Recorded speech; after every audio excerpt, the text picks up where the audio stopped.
Sometimes, the doors that reject us are the ones we were meant to rebuild. The desert wind rolled like a whisper across the old streets of Bellridge, Arizona. Dust curled under Elon Musk's Cybertruck as it pulled up in front of the one place he swore he'd never return to, Edison Junior High. He hadn't seen this place in over 30 years. Back then, it wasn't just a school, it was a battlefield. A place that carved scars so deep, he'd buried them under rockets and electric dreams. But something about today pulled him back. Not for a speech. Not for a press photo. Just something unfinished. The school's gate was still the same, black iron, chipped at the corners, paint peeling like forgotten promises. Elon stepped out, sunglasses low on his nose, boots crunching gravel, and walked to the guard booth. No security cameras. Just a man in a faded uniform, chewing on sunflower seeds like time had nothing on him. Name, the guard asked, flipping through a clipboard. Elon Musk, he replied, almost casually. I went here. Back in the 80s. Thought I'd stop by. The man didn't even blink. No visitors without preclearance. Sorry. Elon gave a short laugh. You serious? The guard didn't flinch. Policy. Try again tomorrow. He could have pulled the fame card. He almost did. But then something tightened in his chest, a sting he hadn't felt in decades. It wasn't about ego. It was something deeper. A memory. A wound. He turned back toward the truck, paused, and instead of driving off, climbed onto the hood. The metal was hot under him, but the quiet was hotter. He pulled out a small sketchpad from his bag. Always sketching. Always building. But this time, he didn't sketch a rocket. He drew a space. A quiet one. A place where kids could disappear from the noise and reappear as who they truly were. A reading room.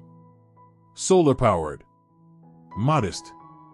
Tucked into the far corner of the campus where he used to hide with a sci-fi book between trembling hands. As he drew, a voice piped up behind him. You really Elon Musk? He turned. A skinny boy stood by the fence. Hoodie zipped all the way up even in the heat. Hair messy, eyes wary. Depends, Elon said. Who's asking? Noah, the boy replied. My grandma says you're a big shot. You built the car that don't need gas, right? Elon nodded, amused. That's one way to put it. The boy leaned on the fence. They never let us in early. Gotta wait here till the first bell. What are you doing? Elon looked at his sketch. Trying to build something they didn't ask for. Noah smirked. That's kinda how I live, too. Elon chuckled. This kid reminded him of someone. A ghost in a too-big jacket. By the time the final bell rang and the campus emptied, Elon was still sketching. Noah had long gone.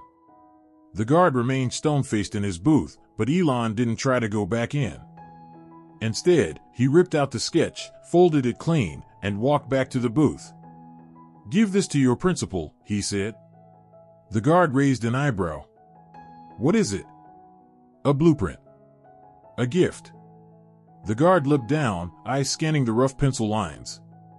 What kind of gift? Elon smiled faintly. For the kids who don't belong here, until they do. He turned back to his truck, the gate still locked behind him, but the sting? The sting was starting to shift. From rejection to creation. The next morning, Elon was back. Same dusty road. Same stubborn gate. But this time, there was movement. The guard, whose name turned out to be Roy, waved him over. Still no smile, but the clipboard was gone, and that was something. Principal Green saw your sketch, he grunted. Said if you're serious, come talk. I'm here, aren't I? Elon replied, smirking. Roy buzzed him in. The gate creaked open like it hadn't moved in years, and Elon stepped through, his boots hitting pavement that once echoed with his own teenage footsteps. Everything was smaller now. The cracked concrete courtyard, the faded blue lockers, the rusted bike rack where he used to hide his tears. Still, something tugged. Not nostalgia. Not pride. Something closer to grief and healing. Principal Green was younger than Elon expected. Maybe mid-40s, salt and pepper hair tied back in a bun, tattoos peeking from under her sleeves. She didn't look like the kind of administrator who'd say no easily, but she looked like the kind who'd ask why, before saying yes. "You're really him," she said, scanning him up and down as they shook hands in her small, book-cluttered office. "This is not exactly your brand." Elon nodded. "It's not about brand. It's about memory." She tilted her head. "So you want to fund a library? Here. On our campus?" He nodded again. "Solar-powered. Simple. For kids like I was." She crossed her arms. "And what kind of kid were you?" "The kind nobody talked to," he said. "The kind who built things to disappear." Silence stretched. Then she sat down, finally nodding. "We've got a storage trailer out by the back fence. Been empty since before COVID. It's yours if you want it." Elon smiled. That's a start. He didn't bring a crew. He didn't bring cameras. Just tools, materials, and his sketchpad. By noon, the Arizona sun was blazing down on a flatbed full of lumber and solar panels. Elon hauled the first few boards himself, sweat staining his black t-shirt, his boots kicking up dust. And then he heard it. "Need a hand?" It was Noah again. Hoodie, scuffed sneakers, and a look that said, "I don't belong here either." Elon raised an eyebrow. "You any good with a drill?" Noah shrugged. "I built a treehouse once. Didn't fall." Elon tossed him a pair of work gloves. "Good enough." Within an hour, 3 more kids had wandered over. Peter, a heavy-set kid with freckles and an attitude that bounced between sarcastic and shy. Travis, lanky with wireframe glasses and a mouth that never stopped talking. And Maya, small, fierce, quiet. She didn't say much, but the way she handled a tape measure told Elon everything. They didn't look like builders. But neither did he.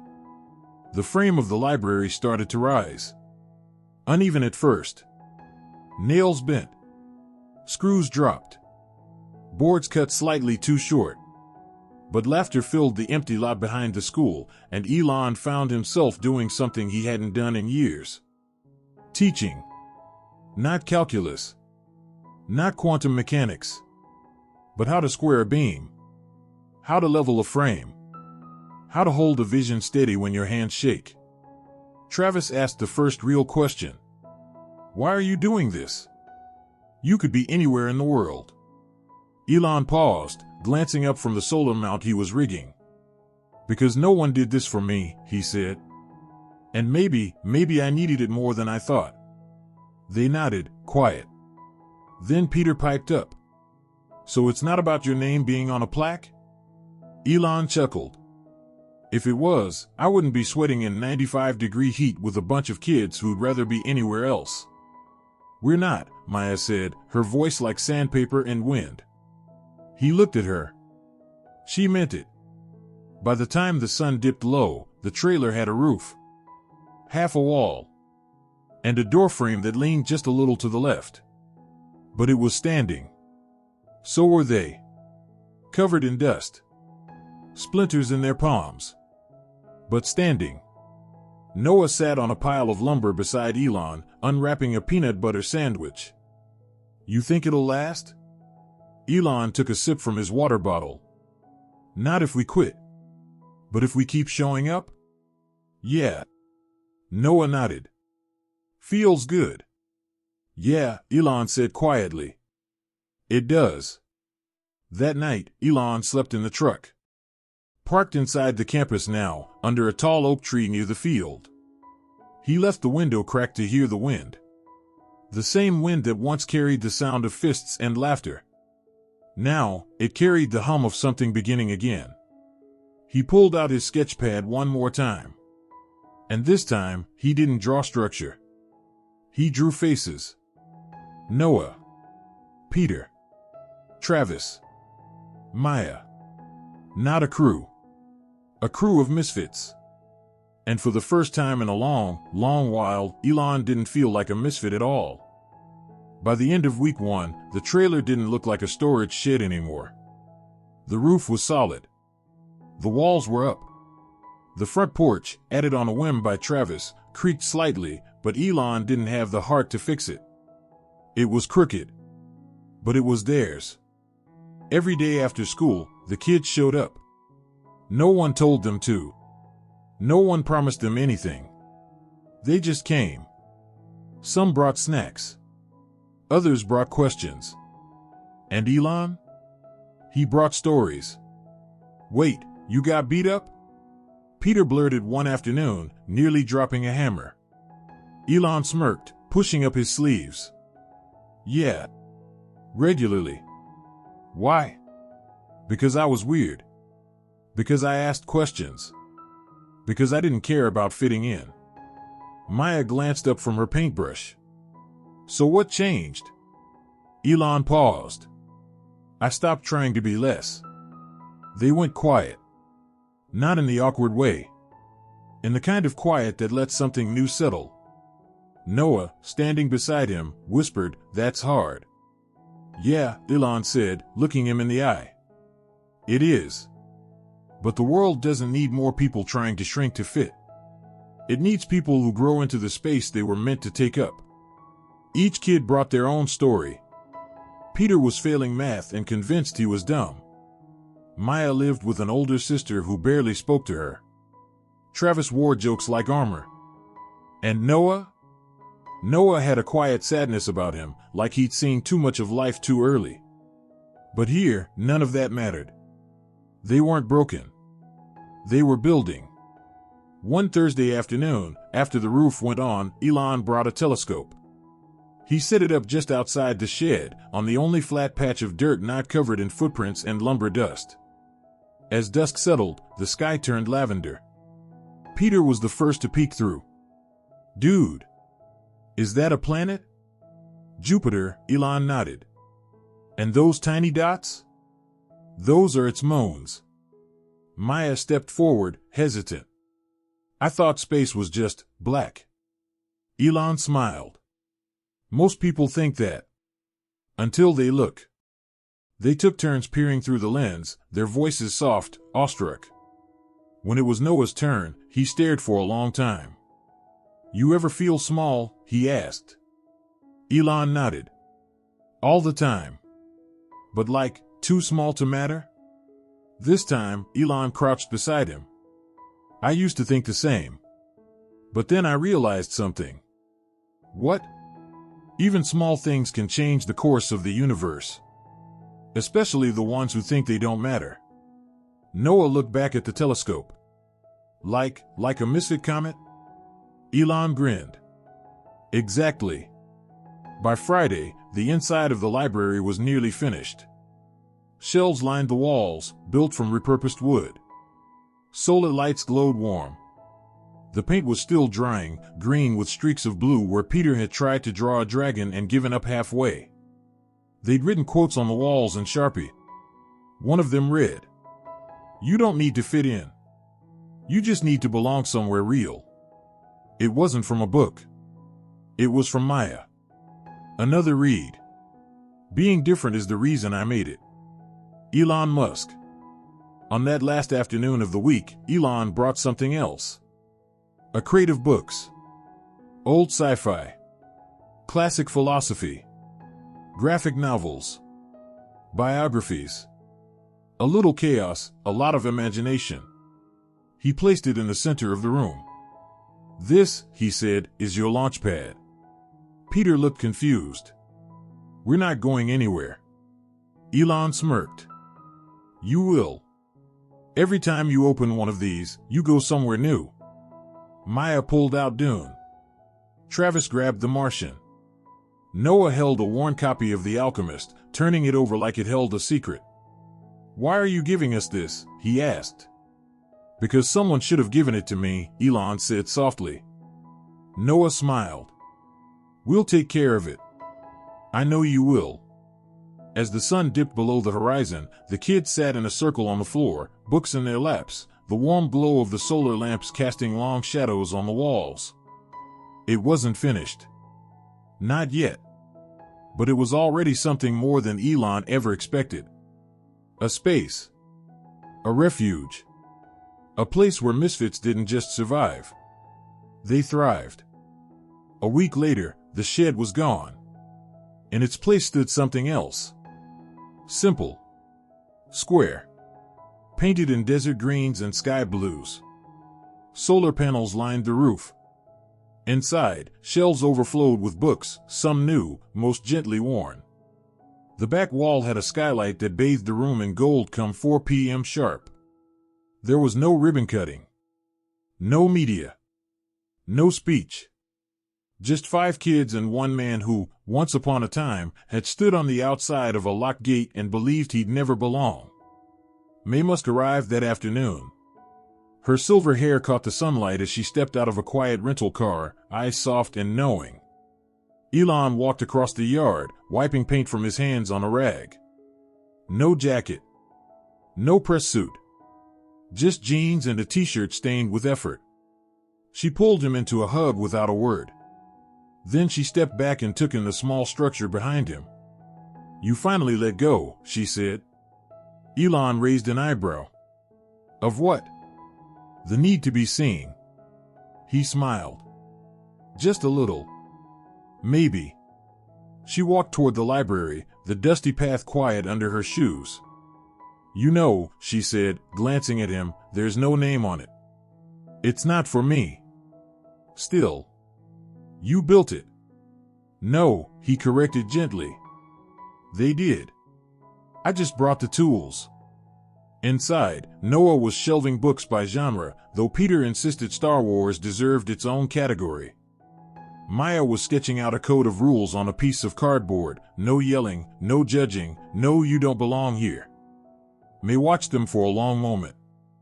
Then whispered, they look like you. Elon swallowed the knot forming in his throat. Yeah, he said, rough. They feel like me too. That evening, the 5 kids stood with Elon and May on the small front porch as the Arizona sun sank low behind the trees. Noah cleared his throat. So, what do we call it? What do you mean? Elon asked. This place. Every library's got a name. Peter jumped in. We could call it the Musk Zone. Elon winced. Please don't. Maya, ever quiet, looked at him and said, what about nothing? Elon turned. Nothing? No name. No plaque. No title. Just a place that's ours. Travis grinned. Like a secret level in a video game. Peter nodded. A hideout. Noah smiled. Home. Elon looked at them, these kids who had, in just a handful of days, become something more than builders. They were dreamers. And they reminded him of the boy he used to be. The one who sat alone behind the gym, hoping for something to show up and tell him he mattered. He never got that. But now? He'd built it for someone else. As the stars blinked into the desert sky, Elon stepped back from the library and looked one last time. Not with pride. Not with ego. But with peace. May stood beside him. So what now? He smirked. Back to the noise. Rockets don't build themselves. She took his arm. But maybe this was the more important one. He didn't answer. But in his silence, she heard everything. Some stories don't end with applause, they end with a quiet corner of the world made just a little softer, a little more welcoming. Elon Musk didn't build a library to prove anything, he built it because rejection had once shaped him, and he chose not to pass that sting on. He showed up when it was easier to forget, listened when it was easier to explain, and stayed when it was easier to fly away. And maybe that's what real legacy looks like, not just in big wins, but in small doors left open for others. If this story stirred something in you, if it reminded you of a dream you once buried or a door that was slammed too soon, maybe it's time to build your own version of that library. And if you've been waiting for permission, consider this it. Build anyway. 2 books that echo this journey. The Second Mountain by David Brooks, a profound exploration of how true fulfillment begins not in the climb of success, but in the descent into purpose. And The Gift of Imperfection by Brené Brown, a heartfelt guide to embracing vulnerability and learning that who you are is already enough, even when the world makes you doubt it.